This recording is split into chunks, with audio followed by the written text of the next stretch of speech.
Do profeta Malaquias, capítulo 4, nós vamos ler dois versículos, versículo 5 e 6, Malaquias 4, 5 e 6, diz assim o texto bíblico: Eis que vos enviarei o profeta Elias, antes que venha o grande e terrível dia do Senhor. Ele converterá o coração dos pais aos filhos e o coração dos filhos a seus pais, para que eu não venha e fira a terra com maldição. Vamos orar?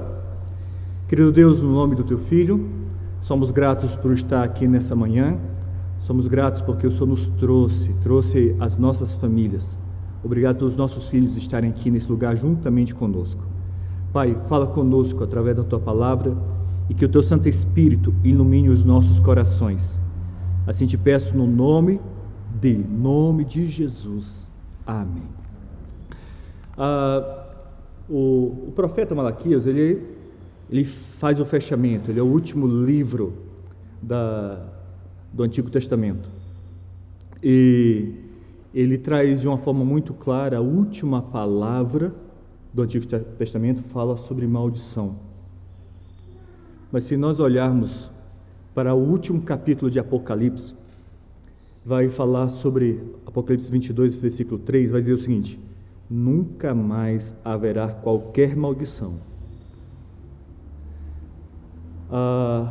Quando o profeta olha para algumas situações que estavam vivendo o povo de Israel, ele fala que veria aquele que converteria o coração dos pais aos filhos, e em certo momento Jesus vai fazer referência a Elias, a João Batista, mas não é João Batista que converte o coração dos pais aos filhos.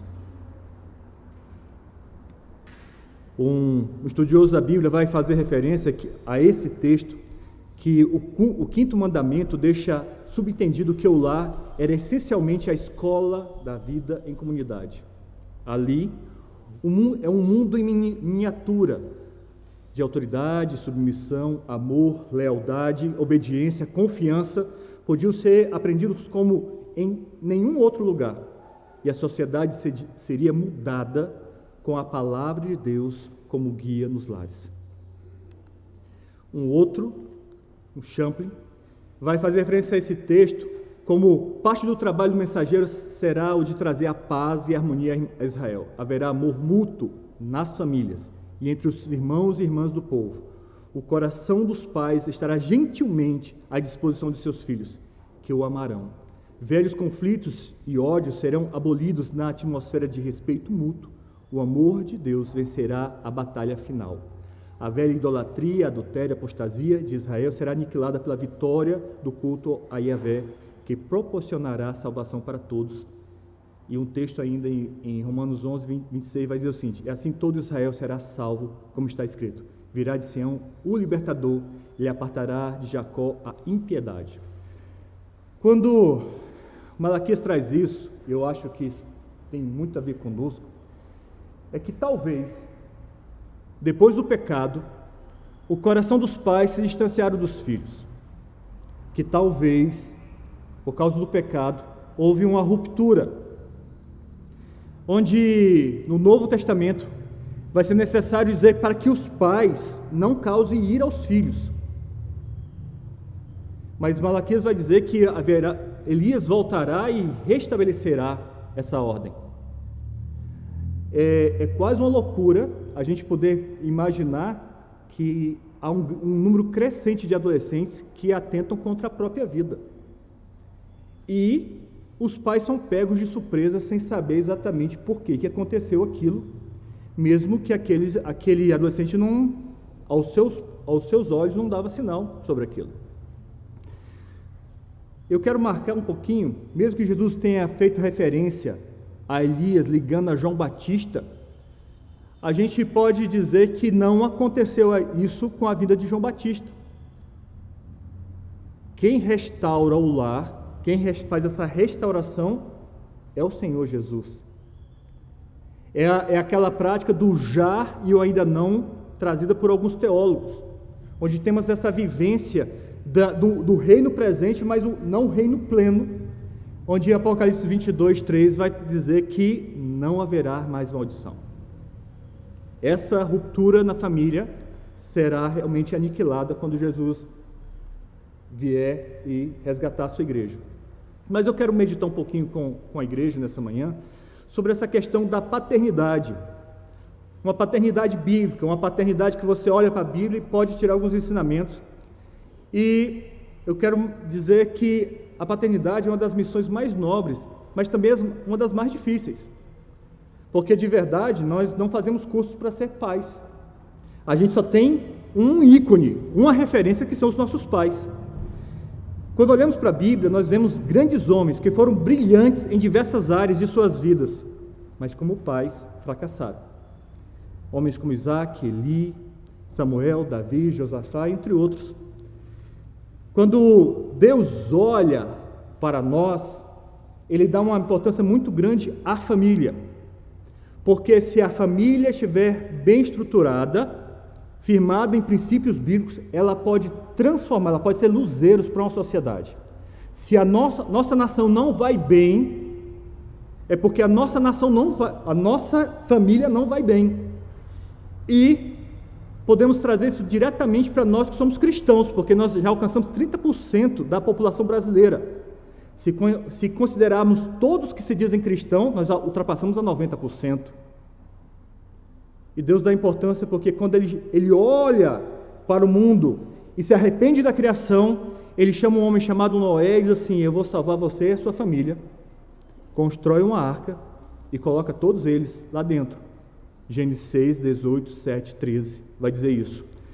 Vai trazer também em Êxodo 12, 13, que todo pai israelita deveria colocar a sua família dentro da casa e nos umbrais de sua porta passar o sangue, onde que o anjo da morte chegasse ali, ao ver o sangue, não tiraria a vida do primogênito.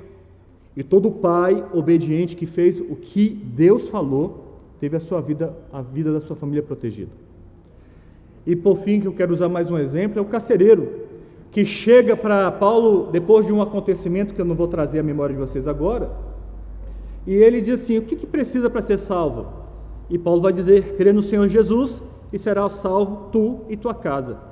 Então, o grande segredo de converter o coração dos pais aos filhos, dos filhos aos pais, é Jesus. Jesus precisa estar no nosso lar, mas primeiramente Ele precisa estar na nossa vida. Precisamos ser cheios do Santo Espírito de Deus. Precisamos parar de nos encher de tantas coisas que há no mundo e nos encher de Cristo Jesus. Fácil? Não, porque nós somos apegados às paixões que há no mundo. Em Oséias 4:6 vai dizer que o povo perece por falta de conhecimento. Mas é conhecimento de saber que Jesus é o Senhor, que é o Filho de Deus? Não, porque se assim o fosse, os demônios estariam resolvidos. Porque quando os demônios viam Jesus, eles conheciam quem era Jesus. Mas tem a ver com um conhecimento mais profundo, um conhecimento que muda a prática. Por isso Jesus vai dizer que o homem sábio é aquele que ouve a palavra e coloca em prática. Maura me perguntou certa vez assim: por que alguns pregadores dão ênfase na mesma fala? Eles repetem sempre o mesmo ponto. E eu disse para ela que porque nós temos dificuldade de ouvir algo e colocar aquilo em prática em nossas vidas. Um psicólogo aqui de Curitiba, falando a pastores, eu perguntei para ele assim: por que é tão difícil? Nós sabemos que isso vai melhorar a nossa vida, e por que não colocamos em prática? Ele disse o seguinte, o nome dele é Catito, vou fazer a referência porque a fala é dele. Ele disse assim: é porque algo tem que ser repetido várias vezes para talvez a gente começar a colocar aquilo em prática. Você hoje escova os dentes naturalmente, mas a sua mãe e o seu pai teve que falar várias vezes: já escovou os dentes? Abra a boca, deixa eu ver. É pela repetição. E o que eu trago hoje não é nada de novo, mas é algo importante para nós. Nós esperamos Jesus trazer essa mudança no nosso coração, mas tem algumas práticas que nós precisamos ter também, porque se assim não fosse, a Bíblia não diria o seguinte: que aqueles que perseveram entram no reino. E a primeira coisa que eu quero trazer para os pais é que nós precisamos expressar amor aos nossos filhos. Quando os filhos são bebês, os pais apertam, abraçam, beijam, Alguns deles se arriscam até falar miudinho. Fala miúdo. E se você olhar um pai falando de longe, você acha até que ele está louco, pelo jeito que fala com a criança, mas quando o filho cresce, ele se afasta, ele não abraça, ele não beija. E se você tem experiência do seu pai te beijando, você é um feliz. Porque tem muitos pais que não beijam mais os filhos. Davi, em 2 Samuel 18, ele vai chorar, ele vai demonstrar amor a Absalão, mas depois da morte. A Bíblia não faz referência do amor de Davi por Absalão antes disso. Depois que morre, não adianta. Depois que morre, não adianta mais. Eu quero convidar você a demonstrar interesse pela vida do seu filho e pelos problemas dele. Tem que estar disposto a ouvir as abobrinhas de hoje, para que ele possa te contar os abacaxis de amanhã e te convide a descascá-los. É necessário que a gente tenha uma vontade, e talvez você seja como eu, que o padrão, o meu pai não foi de intimidade, e talvez você diga assim, mas eu não sei como fazer isso. O desafio é você aprender. Aprender a ser íntimo. Aprender a ganhar o direito de ter intimidade com o filho. Aprender a ter interesse pelos seus assuntos, seus amigos, seus namoros, estudos, sonhos e conflitos. Pensa um pouquinho. Você conhece quem é o melhor amigo do seu filho, da sua filha? Você sabe o nome dele? Você consegue numerar quem são? Você sabe quais são os sonhos que passam no coração do seu filho? Com quem ele está pensando em namorar? Com quem ele sonha? A gente precisa aprender e colocar em prática para a gente ter o direito de ser conselheiro dos nossos filhos. Um outro homem que eu quero trazer, eu usei Davi, eu vou usar Josafá, que foi o quarto rei depois da divisão dos reinos. E Josafá vai nos trazer um conhecimento em 2 Crônicas 21, de 3 a 6, que é ele dar muitos presentes a Jeorão. Fala sobre dádivas de prata, coisas preciosas e ainda cidades fortificadas. Mas Jeorão vai ter uma vida totalmente à parte de Deus. É muito melhor você estar presente na vida dos seus filhos do que dar presentes a ele. É muito melhor você estar presente na vida dos seus filhos do que dar presentes a ele. Você talvez diga assim, mas eu preciso trabalhar muito para poder gerar essa situação dentro do meu lar. Verdade. É mais importante isso. É mais importante você cumprir o que Deus ordena você fazer. Às vezes a gente pode estar muito mais preocupado a servir ao dinheiro, a construção de bens, do que construir o que Deus chamou para você construir dentro do seu lar. Presente não substitui presença. E um outro homem que a gente olha e vê isso, Eli se preocupa muito com a sua vida profissional, deixa os filhos, depois eu vou usar o exemplo de Eli, mas um homem que escreve um livro chamado Como Lidar com a Teimosia dos Seus Filhos, ele vai falar, James Dobson, ele vai dizer que o pai dele era pastor, ele deixou um trabalho em Nova York para cuidar quando ele tinha 14 anos. Nova York é uma cidade do mundo que eu falo assim, referência. Ele estava num pastoreio promissor e ele abre mão disso. Ele abre mão de um grande ganho para cuidar do filho de 14 anos.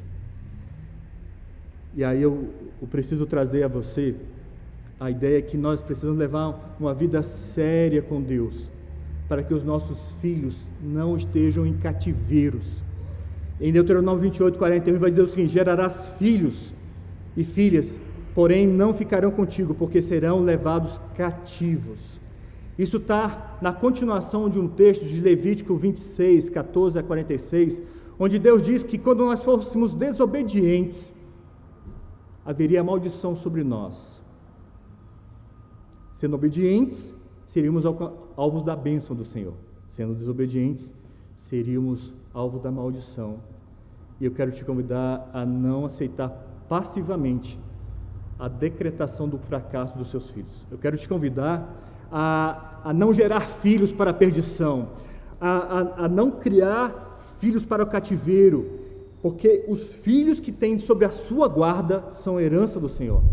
Eles são do Senhor e são colocados nas tuas mãos para que você cuide deles.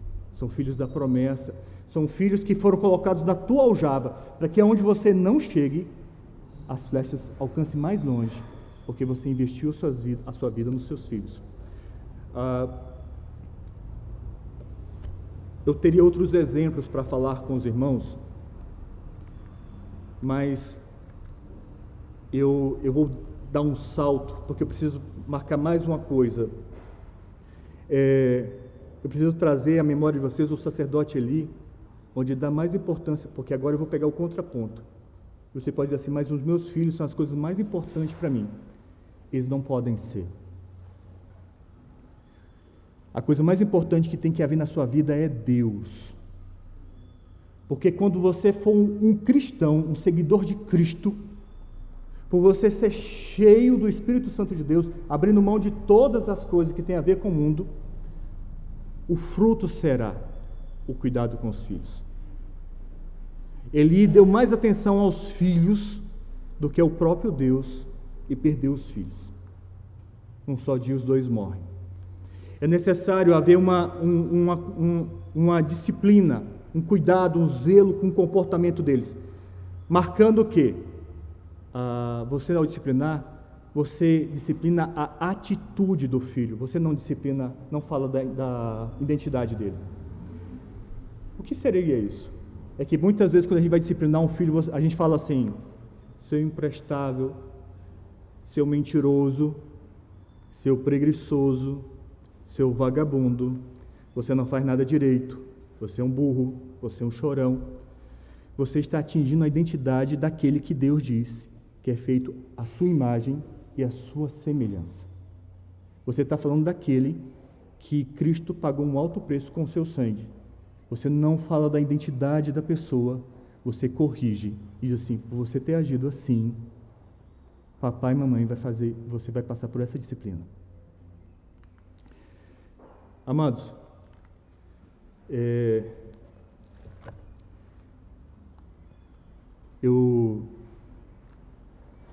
quando nesse processo de paternidade, eu preciso trazer também a você que talvez seja algum momento você precisa pedir perdão ao seu filho. E você precisa também perdoá-lo muitas vezes. Minha filha de Samara falou assim, pai, quando diz coisas ruins, acontece. Aí eu achei engraçado que ela falou isso na infância. Eu falei assim, filha, mas por que eu digo tanta coisa boa e só acontece o que é ruim? E ela fala assim, pai, é porque quando fala coisa ruim, a gente fala com vontade, com sentimento. E quando é coisa boa, é mera repetição. Eu quero concluir dizendo o seguinte, seja pródigo, como o pai do filho pródigo foi, de correr ao encontro e restabelecer totalmente o teu filho quando ele errar. A gente não precisa se arrepender, a gente precisa pedir perdão por ter errado. Nós somos chamados para pedir perdão. Deus nos chama para perdoar aqueles que nos ofendem. Agora eu quero ler mais um texto e assim encerrar. Eu quero ler com você Isaías 58:12, por favor. Agora eu quero que você abra a sua Bíblia e vamos encerrar esse momento. Isaías 58:12.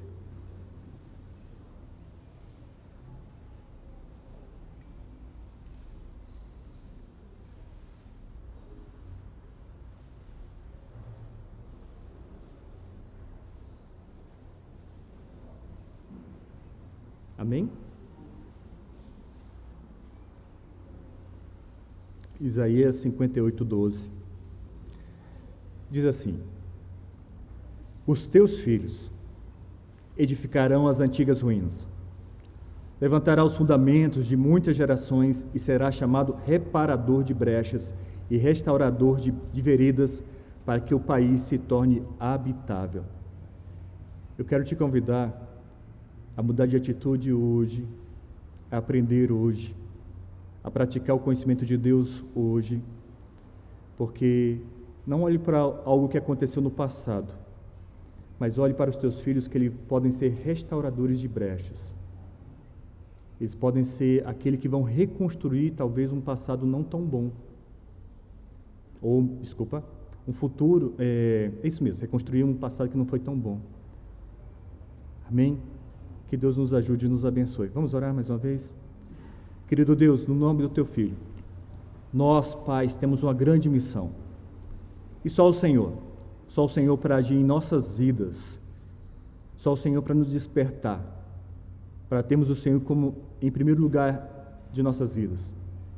Crer que o Senhor Jesus vai nos ajudar e que nos empenhemos o máximo a sermos pais e mães dedicados na criação dos nossos filhos. Que não sejamos enganados por nada que possa haver nesse mundo.